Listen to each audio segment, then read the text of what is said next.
ಸಂವಿಧಾನದ ಮೇಲೆ ಪ್ರಮಾಣ ಮಾಡಿ ಹೇಳ್ತೀನಿ, ಏನೇ ಹೇಳಿದ್ರು ಸತ್ಯನೇ ಹೇಳ್ತೀನಿ.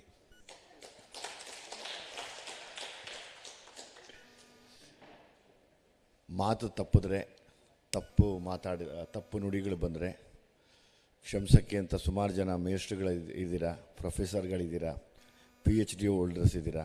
ಹಾಗಾಗಿ ಅದೊಂದು ಧೈರ್ಯದ ಮೇಲೆ ಇವತ್ತು ಮನಸ್ಸನ್ನ ಧೈರ್ಯ ಮಾಡಿಕೊಂಡು ನಿಂತ್ಕೊಂಡು ನಾನು ಯಾವಾಗಲೂ ಹೇಳ್ತೀನಿ, ನಾನು ಓದಿರೋರು ಕಂಡ್ರೆ ನನಗೆ ಭಯ ಅಂದ್ಬಿಟ್ಟು ಪುಟ್ಟದಾಗಿ ನಾವು ಮಾರ್ಕ್ ಮಾಡ್ತಾ ಕೂತಿರ್ತೀನಿ. ಯಾವಾಗಲೂ ಭಯ ನನಗದು ಯಾವಾಗಲೂ ಕಾಡ್ತಾ ಇರುತ್ತೆ.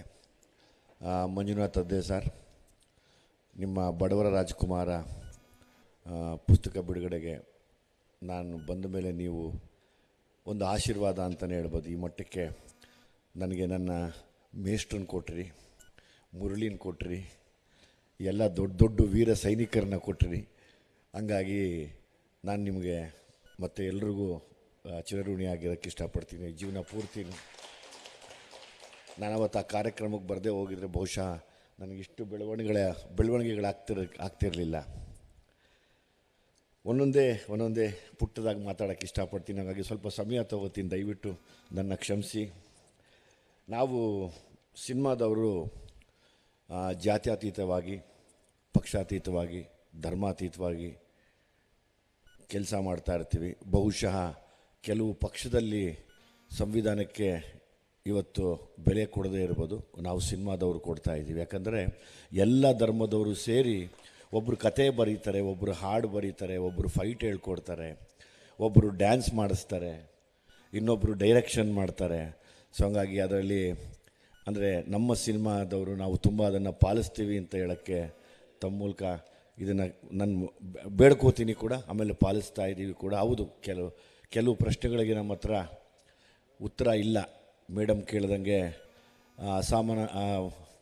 ಅಸಮಾನತೆ ವಿರುದ್ಧನೇ ನಾವು ಓಡಾಡಿ ನಿಂತಿರೋದು, ಅದೇ ಸಿನಿಮಾನ ಮಾಡ್ತಾಯಿದ್ದೀವಿ. ಬಹುಶಃ ಮುಂದೊಂದು ದಿವಸ ಇದೆಲ್ಲ ಸರಿ ಹೋಗುತ್ತೆ ಅನ್ನೋ ನಂಬಿಕೆ ನನಗಿದೆ. ಯಾಕೆಂದರೆ ನೀವೆಲ್ಲ ಹೆಂಗೆ ಪಣ ತೊಟ್ಟು ಓಡಾಡ್ತಾ ಇದ್ದೀರೋ ಹಂಗೆ ನಾವು ಕೂಡ ಓಡಾಡ್ತಾ ಇದ್ದೀವಿ. ಈಗ ಮಾವಳಿ ಹಣ್ಣಂಗಂದೆ, ಇವಾಗ ಬೆಡ್ಶೀಟ್ ತಂದಿದ್ಯಾ, ಎಷ್ಟೊತ್ತಾಗತ್ತೆ ಅಂದರು. ಇನ್ನೇನು ಕರ್ಕೊಂಬಿಟ್ಟಿದ್ರಲ್ಲ ಬಿಡಿ, ಶುರು ಮಾಡೋಣ ಇನ್ನು ಹೋರಾಟ ಅಂದೆ. ಬೇಡ ಬೇಡ ಬೇಡ, ನೀನು ಅಲ್ಲೇ ಇರು.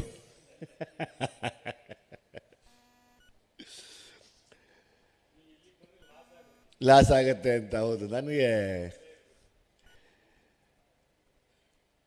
ನಿನ್ನೆ ದಿನ ನನ್ನ ಜನ ಅನ್ನೋ ಹಾಡಿನ ಪ್ರಕಾರ ಎಲ್ಲ ಹಿಂಡಿಂಡಾಗಿ ಎಲ್ಲ ನಮ್ಮ ಸೇನೆಗಳು ಬಂದು ನಿಂತಾಗ ನನಗೆ ಆ ಹಾಡು ನಿಜ ಅನ್ನಿಸ್ತು. ಎಸ್, ಅದನ್ನು ನಡ್ಕೊಂಡು ಹೋಗ್ತಾ ಇದ್ದಾರೆ, ಬಿಡೋದಿಲ್ಲ ಅಂತ ಕೂಡ ನನಗೆ ನಂಬಿಕೆ ಬಂತು. ಆ್ಯಸ್ ಇಟ್ ಈಸ್ ನಮ್ಮ ಡೈರೆಕ್ಟ್ರು ನನಗೆ ಚೋಮನ ದುಡಿ ಸಿನಿಮಾನು ಕೊಟ್ಟರು. ಕೆಲವು ಸತಿ ಓದೋ ಸಮಯ ಇರೋಲ್ಲ, ಸೊ ಹಂಗಾಗಿ ನೋಡಿದೆ. ಸರ್, ಇದ್ರನ್ನ ಈ ರೀತಿಯಲ್ಲಿ ಒಂದಷ್ಟು ವಿಷಯನ ಇಟ್ಟು ಸಿನಿಮಾ ಮಾಡ್ತೀನಿ ಅಂದಾಗ ಖಂಡಿತವಾಗ್ಲೂ ಮಾಡು ಅಂದರೆ. ಯಾಕೆಂದರೆ ನಾನು ಆವಾಗಲಿಂದ ಸುಮಾರು ಜನಕ್ಕೆ ಇವತ್ತು ದುನಿಯಾ ವಿಜಯ್ ಯಾಕೆ ಹಿಂಗೆ ಮಾತಾಡ್ತಾನೆ, ದುನಿಯಾ ವಿಜಯ್ ಯಾಕೆ ಜೈ ಭೀಮ್ ಅಂತಾನೆ, ಅವನಿಗೆ ಏನು ಲಾಭ? ಏನೂ ಲಾಭ ಇಲ್ಲ ನನಗೆ. ಎಲ್ರಿಗೂ ಲಾಭ ಆಗಲಿ ಅಂತ ಜೈ ಭೀಮ್ ಅಂತ ಇದ್ದೀನಿ ಅಷ್ಟೇ, ಇನ್ನೇನಿಲ್ಲ.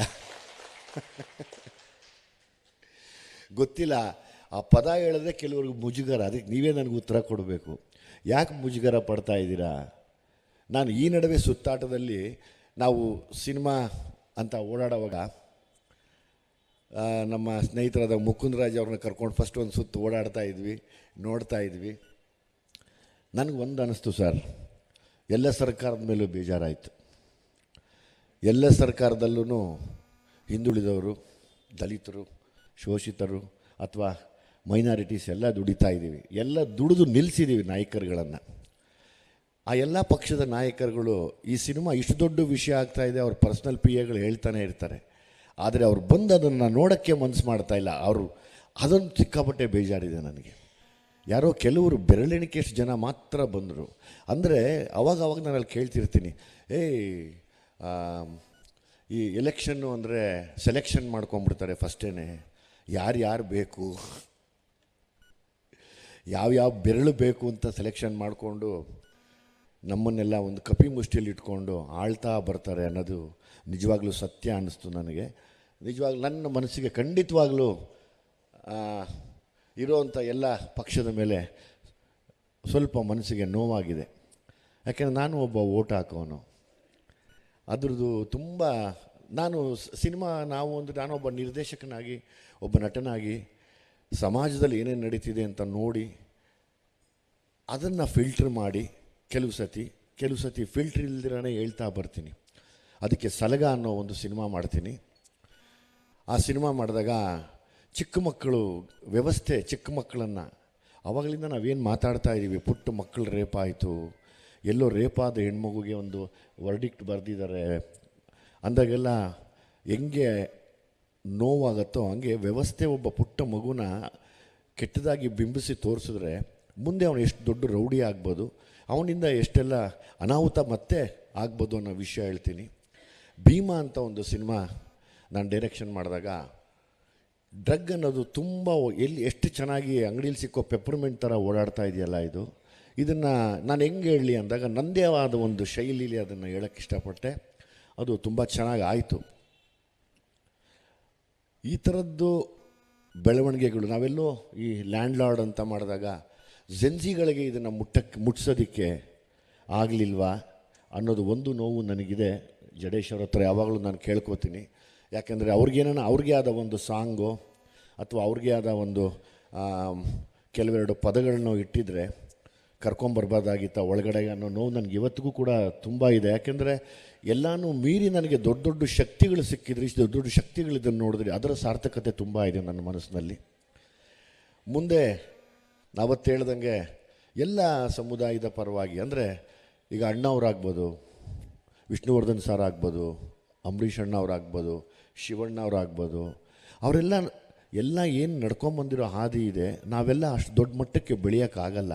ಆದರೆ ಆ ಹಾದಿ ಕಡೆ ಒಂದೊಂದು ಪುಟ್ಟು ಹೆಜ್ಜೆ ಇಡೋಕ್ಕೆ ಶುರು ಮಾಡ್ತೀವಿ. ಯಾಕಂದರೆ ನಾನು ತಮಗೆ ತಿಳಿದಿರೋ ಹಾಗೆ ಯಾವುದೇ ಸಹಾಯ ಅಂದರೆ ಸಹಾಯನಕ್ಕಿಂತ ಹೆಚ್ಚಾಗಿ ಯಾರ ಪರಿಚಯವೂ ಇಲ್ಲದೆ ತುಂಬ ಶೋಷಣೆಗೆ ಒಳಗಾಗಿ ಈ ಸಿನಿಮಾ ರಂಗಕ್ಕೆ ಬಂದೆ. ಸಿಕ್ಕದವರು ಹಾಲನ್ನ ಸ್ವಲ್ಪನೇ ವಿಷ ಬೆರೆಸಿ ಕುಡಿಸಿ ಇವತ್ತು ನನ್ನನ್ನು ನೀಲಕಂಠನಾಗಿ ಮಾಡಿಬಿಟ್ಟಿದ್ದಾರೆ. ನಾನೇನು ಮಾಡೋಕ್ಕಾಗಲ್ಲ. ಸೊ ಹಂಗಾಗಿ ಅದೊಂದು ಧೈರ್ಯ ನನಗಿದೆ. ಹೌದು, ನನಗೆ ತುಂಬ ಆಟ. ನಾನು ಯಾವತ್ತೂ ಯಾವ ಕಾರಣಕ್ಕೂ ಅದನ್ನು ಬಿಟ್ಕೊಡಲ್ಲ. ನನಗೊಂದು ಆಸೆ ಇದೆ. ಇವತ್ತು ತಾವೆಲ್ಲರೂ ನಿಮ್ಮನ್ನೆಲ್ಲ ನಾನೇ ಪ್ರಶ್ನೆ ಕೇಳಬೇಕು ಅಂತ ಒಂದು ಆಸೆ ಇದೆ. ಇನ್ನೊಂದು ಸಭೆಯಲ್ಲಿ ಸೇರಿಸಿ ಹೇಳ್ತೀನಿ. ಯಾಕೆ ನಾಚಿಕೆ ಪಡ್ತಾರೆ ಅಥವಾ ಯಾಕೆ ಅಸಹ್ಯ ಪಡ್ಕೋತಾರೆ ಜೈ ಭೀಮ್ ಅಂದರೆ ಅನ್ನೋ ಮಾತಿಗೆ ಅನ್ನೋದು ನಂಗೆ ತುಂಬ ಕಾಡ್ತಾ ಇದೆ. ಆದರೆ ಬೇರೆ ಬೇರೆ ಪದಗಳಿಗೆ ಮಾತ್ರ ಮನೆಯಲ್ಲೂ ಮುಟ್ಟಿ, ಮನೆಯಲ್ಲೂ ಕಿರ್ಚಾಡಿ, ಮನೆಯಲ್ಲೂ ರೀಲ್ಸ್ ಮಾಡಿ, ಬಾತ್ರೂಮಲ್ಲಿ ಕೂತ್ಕೊಂಡು ಮಾಡಿ, ಸ್ನಾನ ಮಾಡೋವಾಗ ರೀಲ್ಸ್ ಮಾಡಿ ಎಲ್ಲ ಬಿಡ್ತಾರಲ್ಲ. ಯಾಕೆ ಏನಾಗ್ತಾ ಇದೆ? ಇವತ್ತಿನ ಮಕ್ಕಳಿಗೆ ಯಾಕೆ ಅದು ಮುಟ್ತಾ ಇಲ್ಲ? ಆ ಈಗ ಮನೆಯಲ್ಲಿ ಮನೆ ಅನ್ನೋದೇ ಒಂದು ಮಕ್ಕಳೇ ಒಂದು ಪ್ರಶ್ನೆ ಕೇಳೋ ಒಂದು ಬ್ಯಾಂಕ್ ಆಗಿದ್ದಾಗ ಪೇರೆಂಟ್ಸ್ಗಳು ಅದಕ್ಕೆ ಉತ್ತರ ಕೊಡಬೇಕಾಗತ್ತೆ. ಏನಮ್ಮ ಎಲ್ಲರೂ ಜೈ ಭೀಮ್ ಅಂತ ಇದ್ದಾರೆ, ಏನಪ್ಪ ಎಲ್ಲರೂ ಜೈ ಭೀಮ್ ಅಂತ ಇದ್ದಾರೆ? ಏನು ಜೈ ಭೀಮ್ ಅಂದರೆ ಬರೀ ದಲಿತರಿಗೆ ಮಾತ್ರ ಅಲ್ಲ, ಪ್ರತಿಯೊಬ್ಬ ಪ್ರಜೆಗೂ ಬೇಕು ಅನ್ನೋದನ್ನು ನಾವು ಮನವರಿಕೆ ಮಾಡಿಕೊಡ್ಬೇಕು ಅನ್ನೋದು ನನ್ನ ಆಸೆ ಇದೆ. ನನಗೆ ಇದೆಲ್ಲ ನೋಡಿದಾಗ ನಾನು ಇವತ್ತಿನ ದೃಷ್ಟಿ ಏನಿದೆ ನಂದು ಈ ಸಮಾಜದ ಮೇಲೆ ನೋಡಿದಾಗ ಕೆಲವು ಸತಿ ಸಿಕ್ಕಾಪಟ್ಟೆ ನೋವಾಗ್ತಾಯಿದೆ ಮನಸ್ಸಿಗೆ. ಆದರೆ ಒಂದು ಸುಮಾರು ಜನಕ್ಕೆ ಗೊತ್ತು, ಇವನು ದುನಿಯಾ ವಿಜಯ್ ಹಠ ಹಿಡಿದ್ರೆ ಜೀವ ಹೋಗೋರ್ಗೂ ಬಿಡಲ್ಲ ಅಂತ. ನಾನು ಜೀವ ಇರೋರ್ಗೂ ಜೈ ಭೀಮ್ ಅಂತೀನಿ. ಯಾರು ಏನು ಬೇಕಾದ್ರೂ ಮಾಡ್ಕೋಬೋದು. ಎಲ್ಲೋದ್ರೂ ನಾನು ಹೇಳ್ತೀನಿ, ಅದನ್ನು ನಾನು ಬಿಟ್ಕೊಡಲ್ಲ. ಅದರಿಂದ ನನಗೆ ದುಡಿಬೇಕು ಅನ್ನೋ ಆಸೆ ಇಲ್ಲ, ಎಲ್ರಿಗೂ ವಿಷಯ ಮುಟ್ಟಿಸ್ಬೇಕು ಅನ್ನೋ ಆಸೆ ಇದೆ ಯಾವಾಗಲೂ. ಸೊ ಅದು ಕೆಲವರಿಗೆ ಅದು ಆ ಒಂದು ಗೊಂದಲ ಇದೆ, ಅದನ್ನು ಅರ್ಥ ಮಾಡ್ಕೊಳ್ಳಿ. ಇಲ್ಲ, ನಾನು ಹೇಳಿದಾಗ ಒಂದು 100 ಜನ ನೋಡ್ತಾರೆ, ಅದ್ರ ಬಗ್ಗೆ ತಿಳ್ಕೊತಾರೆ ಅನ್ನೋ ಆಸೆ. ಇಲ್ಲಾಂದರೆ ಗೊತ್ತಿಲ್ಲ, ಇದನ್ನು ಹಿಂಗೆ ಮುಚ್ಚಿಸ್ಬಿಡ್ತಾರೆ. ಮುಚ್ಚುವಂಥ ಕಾರ್ಯಕ್ರಮಗಳು ತುಂಬ ನಡೀತಾ ಇದೆ ಇಲ್ಲಿ. ನಾನು ಕೇಳಿದ್ದು ಬರೀ ಸಂವಿಧಾನ ಅಷ್ಟೇ, ಬೇರೆ ಏನೂ ಹೇಳ್ತಾ ಇಲ್ಲ. ನಾನು ಎಲ್ಲ ಸಿನಿಮಾ ನೋಡ್ಕೊಂಡು ಬಂದಾಗ ಒಂದು ಮಗು ಎಷ್ಟು ಮುದ್ದಾಗಿ ನನಗೆ ಕಾನ್ಸ್ಟಿಟ್ಯೂಷನ್ ಬಗ್ಗೆ ಮಾತಾಡಿದ್ದು ಇಷ್ಟ ಆಯಿತು ಅಂತ ಒಂದು ಮಗು ಹೇಳುತ್ತೆ. ನನಗೆ ವಾವ್ ಅನ್ನಿಸ್ತದು. ಆ ಒಂದೇ ಮಗುಗೆ ತಲುಪಬೇಕಾ? ಎಲ್ಲ ಮಕ್ಕಳಿಗೆ ಯಾಕೆ ತಲುಪಬಾರ್ದು? ಸರ್ಕಾರಿ ಶಾಲೆಗೆ ಮಾತ್ರ ತಲುಪಬೇಕಾ? ಯಾಕೆ ಐಫೈ ಶಾಲೆಗಳಿಗೆ ತಲುಪಬಾರ್ದು? ಯಾಕೆ ಐಫೈ ಶಾಲೆಗಳಲ್ಲಿ ಇದ್ರ ಬಗ್ಗೆ ಮಾತಾಡಬಾರ್ದು? ಇದ್ರ ಬಗ್ಗೆ ಚರ್ಚೆ ಮಾಡಬಾರ್ದು? ಯಾಕೆ ಕಾನ್ಸ್ಟಿಟ್ಯೂಷನ್ ಅನ್ನೋ ಒಂದು ವಿಷಯನ ಅಟ್ಲೀಸ್ಟ್ ವಾರದಲ್ಲಿ ಅರ್ಧ ಗಂಟೆನೋ ಇಲ್ಲ 1 ಅವರೋ ಯಾಕೆ ಅದನ್ನು ಹೇಳ್ಕೊಡ್ಬಾರ್ದು? ಯಾಕೆ ಅದನ್ನು ಕಟ್ಟಾಕ್ತಾ ಇದ್ದಾರೆ? ಇವೆಲ್ಲವೂ ನನಗೆ ಪ್ರಶ್ನೆ ಆಗೇ ಉಳಿದಿದೆ ನಿಜವಾಗ್ಲೂ. ಇಲ್ಲಿ ನನಗೆ ನಮ್ಮ ಅಪ್ಪ ಅಮ್ಮ ಸಿನಿಮಾಗೆ ಬರಬೇಕಾದ್ರೆ ಹೇಳೋರು, ನೀನೇನು ಮಾಡಲ್ಲ ಕಣೋ, ನಿನ್ನ ಡಿಗ್ರಿ ಫೇಲು, ನೀನು ಉದ್ಧಾರನೇ ಆಗಲ್ಲ, ಏನು ಮಾಡ್ತೀಯ ಅಂತ. ಆದರೆ ಇವತ್ತು ನಮ್ಮ ಅಪ್ಪ ಅಮ್ಮಂಗೆ ನಾನು ಒಂದು ಹೇಳಬಲ್ಲೆ, ಅಮ್ಮ ನಾನು ಇಷ್ಟೆಲ್ಲ ಆಸ್ತಿ ಸಂಪಾದನೆ ಮಾಡಿಬಿಟ್ನಮ್ಮ, ಇದಕ್ಕಿಂತ ದೊಡ್ಡ ಆಸ್ತಿ ನನಗೆ ಬೇಡ ಅಂತ. ಇದು ನನ್ನ ಮನದಾಳದ ಮಾತು. ನನ್ನ ತಾಯಿ ತಂದೆಯವರು ಅವ್ರ ಆತ್ಮಕ್ಕೆ ಇದು ಕೇಳಿಸ್ಲಿ ಅಂತ. ಯಾಕೆಂದರೆ ಅವರು ಅಮ್ಮ ಅಪ್ಪ ಇವತ್ತಿಬ್ಬರು ಇದ್ದಿದ್ರೆ ತುಂಬ ಎಮೋಷ್ನಲ್ ಆಗಿರೋರು. ಇವತ್ತು ನನ್ನ ಜೀವನದಲ್ಲಿ ಲ್ಯಾಂಡ್ ಮಾರ್ಕ್ ಅನ್ನೋಕ್ಕಿಂತ ದೊಡ್ಡ ಪದ ಇದ್ದರೆ ಅಂಥ ಒಂದು ಪದದ ಅರ್ಥವೇ ಈ ಲ್ಯಾಂಡ್ ಲಾರ್ಡ್ ಸಿನಿಮಾ ಆಗಿರುತ್ತೆ. ಮತ್ತೇನೋ ಹೊಸ ಪದ ಉಟ್ಕೊಂಡ್ರೆ, ಯಾಕಂದರೆ ಈ ಫೋನ್ಗಳು ತೆಗೆದು ನೋಡಿದ್ರೆ ಈ ಆರೋಗ್ಯದ ಬಗ್ಗೆ ಒಬ್ಬರು ಉಪ್ಪು ತಿನ್ನಬೇಡ ಅಂದರೆ ಇನ್ನೊಬ್ರು ಯೂನಿವರ್ಸಿಟಿ ಉಪ್ಪು ಜಾಸ್ತಿ ಕುಡೀರಿ ಅಂತಾರೆ, ಒಬ್ಬರು ಗ್ರಾಸ್ ತಿನ್ನಿ ಅಂತಾರೆ, ಇನ್ನೊಬ್ಬರು ಲೆಮನ್ ಗ್ರಾಸ್ ತಿನ್ನಿ ಅಂತಾರೆ. ಇವತ್ತು ಈ ಸಂಸ್ಥೆ ಹೇಳಿದೆ ನಾವು ನೀರು ಕುಡಿಬಾರ್ದು ಅಂತ, ಹುಷಾರಾಗಿರಿ ಅಂತ. ಇನ್ನೊಬ್ರು ಹೇಳ್ತಾರೆ ದಿನ 6 ಲೀಟ್ರ್ ನೀರು ಕುಡೀರಿ ಅಂತ. 6 ಲೀಟ್ರ್ ನೀರು ಕುಡಿದಾಗೆಲ್ಲ ಎಲ್ಲಿ ಫಂಕ್ಷನಲ್ಲಿ ಕೂತ್ಕೊಂಡ್ರೆ ದೋಡಾಡ್ತಾ ಇರಬೇಕು, ಇದೊಂದು ಸಮಸ್ಯೆ ಆಗುತ್ತೆ. ಈ ಥರದ ಏನು ಅಂದರೆ ಕನ್ಫ್ಯೂಸ್ ಮಾಡ್ತಾ ಇರೋ ಒಂದು ಸ್ಟೇಟಸ್ ಏನಿದೆಯಲ್ಲ ಈ ಸೊಸೈಟಿಲಿ, ದೇ ಆರ್ ಕನ್ಫ್ಯೂಸಿಂಗ್ ಅಸ್. ಯಾಕಂದರೆ ನಾವು ನಮಗಿನ ಹೆಚ್ಚಾಗಿ ಮಕ್ಕಳ ಮೇಲೆ ತುಂಬ ಪರಿಣಾಮ ಬೀರ್ತಾ ಇದೆ ಅನ್ಕೋತೀನಿ ನಾನು.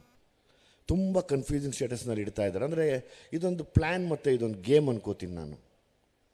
ಅವ್ರನ್ನ ಎಲ್ಲೋ ಒಂದು ಕಡೆ ಎಂಟರ್ಟೈನ್ ಮಾಡ್ತಾ, ಒಂದು ಸಣ್ಣದಾಗಿ ಕನ್ಫ್ಯೂಸ್ ಮಾಡ್ತಾ ಅವ್ರದ್ದು ಯಾವುದೋ ಒಂದು ಹಾದಿಗೆ ಕರ್ಕೊಂಡು ಹೋಗೋದಕ್ಕೆ ಬಹುಶಃ ಇದೆಲ್ಲ ಮಾಡ್ತಾ ಇರ್ಬೋದು ಅಂತ ನನ್ನ ಅನಿಸಿಕೆ.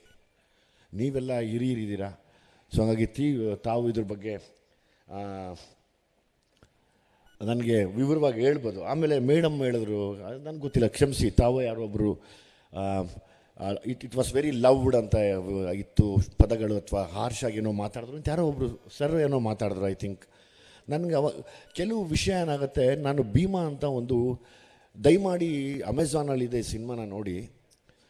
ಭೀಮಾ ಅಂತ ಒಂದು ಸಿನಿಮಾನ ಡ್ರಗ್ ತೊಗೊಂಡು ಇವತ್ತು ಮಕ್ಕಳು ಹೆಂಗೆ ಹಾಳಾಗ್ತಾ ಇದ್ದಾರೆ ಅನ್ನೋದು ಒಂದು ಟೈಡಾಲ್ ಅನ್ನೋ ಒಂದು ಮಾತ್ರೆ, ಅದನ್ನು ಬಳಸಿ ಇಂಜೆಕ್ಷನ್ ತೊಗೊಂಡು ನಾನು ಹುಡುಕಾಟಕ್ಕೆ ಹೋದಾಗ ಒಂದು ಹೆಣ್ಣು ಮಗು ತೀರ್ಕೊಂಡಿರುತ್ತೆ. ಅವ್ರ ಮನೆಯವರು ಮುಂದೆ ಬರಲ್ಲ ಹೇಳೋದಕ್ಕೆ, ಬೇಡ ಸರ್ ದಯವಿಟ್ಟು ಮಗು ವಿಷಯ ಎಲ್ಲೂ ಹೇಳ್ಬೇಡಿ. ಇಲ್ಲಮ್ಮ ಹೇಳೋದಿಲ್ಲ ಬಿಡಿ ಅಂದೆ. ಆದರೆ ಅದನ್ನು ತೊಗೊಳಕ್ಕೆ ಶುರು ಮಾಡೋದೇ ಒಂದು 16ರಿಂದ ಈಗೆಲ್ಲ ತುಂಬ ಈ ಕಡೆ ಲೆವೆಲ್ ಅದನ್ನು ಹುಡುಕಾಡ್ತಾ ಇದ್ದೀವಿ ನಾವು. ಒಂದು 14-15 ವರ್ಷದಿಂದ ಒಂದು 18 ವರ್ಷ 19 ವರ್ಷಕ್ಕೆ ಶುರು ಮಾಡಿದಂಥ ಮಕ್ಕಳು 26 ವರ್ಷದಿಂದ 28 ವರ್ಷ ಮಾತ್ರ ಬದುಕ್ತಾರೆ. ಅದು ಯಾರು ನೀವು ನಂಬೋದಿಲ್ಲ, ಜಾಸ್ತಿ ಬಡವ್ರ ಮಕ್ಕಳು ತಗೋತಾ ಇದ್ದಾರೆ. ಕೈಗಳು ಕೊಳತೋಗಿದೆ. ನನಗೆ ಇದ್ರದ್ದು ಮರ್ಮ ಗೊತ್ತಾಗ್ತಾ ಇಲ್ಲ ಏನು ಅಂತ. ನಾನು ಆ ಸಿನಿಮಾ ಮಾಡಿ ಒಂದಷ್ಟು ನಾನೇ ಇನ್ವೆಸ್ಟಿಗೇಟ್ ಮಾಡಿ ಅದನ್ನು ವೈರಲ್ ಮಾಡಿ ಬಿಟ್ಟ ಮೇಲೆ ತುಂಬ ಡ್ರಗ್ ಕೇಸ್ಗಳು ಹಿಡಿದ್ರು. ಹಂಗನ್ಬಿಟ್ಟು ನನ್ನಿಂದ ಹಿಡಿಲಿಲ್ಲ, ಪಾಪ ಪೊಲೀಸರವರ ಕಾರ್ಯಾಚರಣೆಗೆ ಹ್ಯಾಟ್ಸ್ ಆಫ್, ತುಂಬ ಹಿಡಿತಾ ಇದ್ದಾರೆ. ಅದನ್ನು ನನಗೆ ಇದ್ರದ್ದು ಒಳಗೊಟ್ಟು ಗೊತ್ತಾಗ್ತಾ ಇಲ್ಲ, ಏನಾಗ್ತಾ ಇದೆ. ಎಲ್ಲೋ ಒಬ್ಬ ಪೇಂಟ್ ಮಾಡೋ ಹುಡುಗನಿಗೆ, ಇನ್ಯಾರೋ ಒಬ್ಬ ಕೂಲಿ ಕೆಲಸ ಮಾಡೋ ಹುಡುಗನಿಗೆ, ನೀವು ನಂಬೋದಿಲ್ಲ, ಒಂದು ಡಾಕ್ಟ್ರಿಗೆ ಮಾತ್ರ ಗೊತ್ತು ಅಥವಾ ಆ ಮೆಡಿಕಲ್ ಫೀಲ್ಡಲ್ಲಿರೋರಿಗೆ ಮಾತ್ರ ಗೊತ್ತು. ಒಂದು ಸತಿ ಅದನ್ನು ವೆಯ್ನ್ಗೆ ನರಕ್ಕೆ ಚುಚ್ಚಿ ಎಳೆದು ರಕ್ತ ಬರುತ್ತೆ, ಆ ರಕ್ತ ಬಂದಮೇಲೆ ಅದನ್ನು ಪುಷ್ ಮಾಡಬೇಕು ಅಂತ. ಅಷ್ಟು ಚೆನ್ನಾಗಿ ಒಬ್ಬ ಕೂಲಿ ಕೆಲಸ ಮಾಡೋ ಹುಡುಗ, ಪೇಂಟ್ ಕೆಲಸ ಮಾಡೋ ಹುಡುಗ ಮತ್ತು ಶಾಲೆಗೆ ಹೋಗ್ತಾ ಇರೋ ಹುಡುಗ ಕೈಯಲ್ಲಿ ತೊಗೊಳಕ್ಕಾಗದೇ ಇದ್ದಾಗ ತನ್ನ ಕಾಲುಗಳ ನರಗಳನ್ನು ಬಳಸ್ಕೊಂಡು ಚುಚ್ಕೋತಾನೆ. ಅದನ್ನು ಕಣ್ಣಾರೆ ನೋಡಿ ಅದನ್ನು ವೀಡಿಯೋ ಮಾಡಿ ಎಲ್ಲ ಮಾಡಿದ್ದೀವಿ. ಈ ಥರದ್ದು ಹೋರಾಟದ ಕಥೆಗಳನ್ನು ನಾನು ಯಾವಾಗ ಮಾಡೋಕ್ಕೆ ಶುರು ಮಾಡಿದೆ, ಅಫ್ಕೋರ್ಸ್ ಲ್ಯಾಂಡ್ ಲಾರ್ಡು ಕೂಡ ಒಂದು ಹೋರಾಟವಾಗಲಿ ಅಂತಲೇ ಶುರು ಮಾಡಿದ್ದು ನಾನು. ಇದು ನಾನಂತೂ ನಿಲ್ಸೋಕ್ಕಾಗಲ್ಲ. ಹೌದು, ಇವಾಗ ನಮ್ಮ ಗಿರಿಯವರ ಯಾರೋ ಹೇಳ್ದಂಗೆ ಜಡೇಶ್ ಹುಷಾರಾಗಿರೋ ಇನ್ಯಾರು ಪ್ರೊಡ್ಯೂಸರ್ ಸೇರಿಸಲ್ಲ ನನಗೆ. ಅದನ್ನು ನಾನು ನಿಮ್ಮ ಹತ್ರ ಎಲ್ಲ ಮಾತಾಡ್ತೀನಿ. ಅದೇ ಸರ್ ಹತ್ರ ಕೂಡ ತುಂಬ ತುಂಬ ವಿಷಯ ಮಾತಾಡಬೇಕು ನಾನು ಮೇಷ್ಟ್ರಿಗೆ, ಆಮೇಲೆ ನಮ್ಮ ಮುರಳಿ ಅವರಿಗೆ ಹೇಳ್ತಾ ಇರ್ತೀನಿ, ನಮ್ಮ ಮುಕುಂದರಾಜ್ ಅವರು, ಇನ್ನು ಸುಮಾರು ಜನ ತಾವೆಲ್ಲ ಇದ್ದೀರಾ. ತಮ್ಮ ಹತ್ರ ಇದು ನಾನು ಒಂದಷ್ಟು ವಿಷಯ ಮಾತಾಡಬೇಕು, ಯಾಕೆ ಹಿಂಗೆ ನಡೀತಿದೆ, ಏನಾಗ್ತಾ ಇದೆ ಅನ್ನೋದು. ಆಮೇಲೆ ಕೆಲವು ವಿಷಯನ ನಾವು ಹಾರ್ಷಾಗಿ ಹೇಳಲೇಬೇಕು ಈ ಸಿನಿಮಾಲಿ. ತಾವೆಲ್ಲರೂ ಕೆಲವರ ಅಭಿಪ್ರಾಯ, ಯಾಕೆ ಅಷ್ಟೊಂದು ಹಾರ್ಷ್ ಮಾಡ್ತೀರಾ, ಯಾಕೆ ಒಡೆದಾಟಗಳನ್ನು ಇಡ್ತೀರಾ ಅನ್ನೋ ಒಂದು ಏನು ಅಂದರೆ, ಒಂದು ಇನ್ವಿಟೇಷನ್ ನಾವು ಇವತ್ತಿನ ಕಾಲದ ಹುಡುಗರಿಗೆ ಕೊಟ್ಟೆ, ಒಳಗಡೆ ಕರೆದು ನಾನು ಮಾಡಿದ ತಪ್ಪು, ಆದರೆ ನೀನು ಇದನ್ನು ಮಾಡಬೇಡ ಅನ್ನೋ ಒಂದು ಕಾರಣ ಇಟ್ಕೊಂಡು ಕೂಡ ಅಲ್ಲಲ್ಲಿ ಅದನ್ನು ಹೇಳೋಕ್ಕೆ ಅದೊಂದು ಸೂತ್ರ ಕೂಡ, ಅದೊಂದು ಸಿದ್ಧ ಸೂತ್ರ ಸಿನಿಮಾಗಳಿಗೆ. ಕೆಲವು ಸರ್ತಿ ಅದನ್ನು ನಾವು ಬಳಸಲೇಬೇಕಾಗತ್ತೆ. ಕೆಲವು ನಿಮ್ಮಗಳಲ್ಲಿ ಹೇಗೆ ಹೋರಾಟ ಇರುತ್ತೋ ಹಂಗೆ ನಮ್ಮದೊಂದು ಹೋರಾಟ ಸ್ಕ್ರೀನ್ ಮೇಲೆ ನಾನು ಮಾಡ್ಕೊಳ್ಲೇಬೇಕಾಗತ್ತೆ. ಹಂಗಾಗಿ ಮುಂದೆ ಮಾಡೋ ಸಿನಿಮಾಗಳಲ್ಲಿ ಎಲ್ಲಾದರೂ ನಾನು ಸ್ವಲ್ಪ ಹಾರ್ಷಾಗಿ ಮಾತಾಡಿದ್ರೆ ಅಥವಾ ಏನೋ ಮಾತಾಡಿದ್ದೀನಿ ಅಂದರೆ ದಯಮಾಡಿ ಕ್ಷಮಿಸಿರಿ, ಬಂದು ಒಳಗಡೆ ನೋಡಿ ಆಮೇಲೆ ಚೆನ್ನಾಗಿದ್ದಾನೆ ಚೆನ್ನಾಗಿಲ್ಲ ಅಂತ ತಿಳಿಸಿ. ಯಾಕೆಂದರೆ ಇದೊಂದು ಮತ್ತೊಂದು ದೊಡ್ಡ ಹಂತಕ್ಕೆ ಮತ್ತು ಚಾಲೆಂಜ್ಗೆ ತೊಗೊಂಡೋಗಿ ನಿಲ್ಲಿಸ್ಕೊಂಡಿದೆ ಈ ಸಿನಿಮಾ ನನ್ನನ್ನು. ನನಗೊಂದು ಪ್ರಶ್ನೆ ಇದೆ ಸರ್, ತಾವೆಲ್ಲರೂ ಇಷ್ಟು ಹಿರಿಯರಿದ್ದೀರಾ, ನಾವಿಷ್ಟೇ ಎಜುಕೇಟೆಡ್ ಸರ್ಕಲ್ಸ್, ನಾನಲ್ಲ, ತಾವಿಷ್ಟೇ ಎಜುಕೇಟೆಡ್ ಸರ್ಕಲ್ಸ್ ಮಾತ್ರ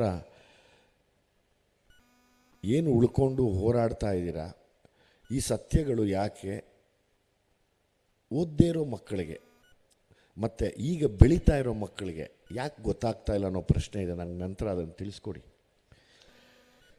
ಇಷ್ಟೆಲ್ಲ ಮಾತಿನ ನಡುವೆ ತುಂಬ ಎಮೋಷ್ನಲ್ ಆಗ್ತಾ ಹೋದೆ. ಯಾಕೆಂದರೆ ನಾನು ಇರೋದು ಈಗೇನೆ, ಎಲ್ಲೂ ಬದಲಾಗೋದು ಇಲ್ಲ ನಾನು. ಯಾಕೆಂದರೆ ನಾನು ಬಂದಿದ್ದೆ ಒಂದು ಬಡತನದಿಂದ, ಯಾವಾಗಲೂ ಅದು ನನಗೆ ಕಾಡ್ತಾ ಇರುತ್ತೆ, ನನ್ನ ಕಣ್ಮುಂದೆ ಕಾಣ್ತಾ ಇರುತ್ತೆ. ಇನ್ನೆಲ್ಲಾದರೂ ತಪ್ಪು ಮಾಡಿದ್ರೆ ನನ್ನ ತಿದ್ದೋ ಎಲ್ಲ ಹಕ್ಕುಗಳನ್ನು ನಾನು ನಿಮಗೆ ಕೊಟ್ಟಿರ್ತೀನಿ. ಎಲ್ಲೇ ಇರಲಿ ನನ್ನ ಫೋನ್ ನಂಬರ್ ಇರುತ್ತೆ, ಸರ್ ನೀವು ಈ ತಪ್ಪು ಮಾಡ್ತಿದ್ದೀರಾ ತಿದ್ದುಕೊಳ್ಳಿ, ಅಥವಾ ಈ ತಪ್ಪು ಮಾಡಬೇಡಿ ಅನ್ನೋದಕ್ಕೆ ಫುಲ್ಲು ಅಥಾರಿಟಿ ನಾನು ತಮಗೆ ಕೊಟ್ಟಿದ್ದೀನಿ. ಬಹುಶಃ ನಿಮಗಿದು ವೆರಿ ಸಿಂಪಲ್ ಅನಿಸ್ಬೋದು, ನನಗೆ ತುಂಬ ದೊಡ್ಡದಿದು, ತುಂಬ ದೊಡ್ಡ ವಿಷಯ. ಸಂವಿಧಾನಕ್ಕೆ ಬೆಲೆ ಕೊಡ್ತಾ ಸಂವಿಧಾನವನ್ನು ಮತ್ತೆ ಮುಂದಕ್ಕೆ ನಾವು ಕರ್ಕೊಂಡು ಹೋಗಬೇಕು ಅನ್ನೋ ವಿಷಯದಲ್ಲಿ ತಮ್ಮಂಥ ಧೀಮಂತ ನಾಯಕರು ಮತ್ತು ವಿಚಾರವಂತರು, ಹೋರಾಟಗಾರರು, ಮಹಿಳಾ ಹೆಣ್ಮಕ್ಕಳು, ಎಲ್ಲ ಸಂಘಟನೆಯವರು, ವಿದ್ಯಾರ್ಥಿಗಳು, ನಿಮಗೆಲ್ರಿಗೂ ನಾನು ಚಿರಋಣಿಯಾಗಿ ಒಂದೇ ಒಂದು ನನ್ನ ಪ್ರೀತಿಯ ಸಲಾಂ ಹೇಳಬಲ್ಲೆ ಅಂದರೆ ಇಷ್ಟೇ. ಜೈ ಭೀಮ್.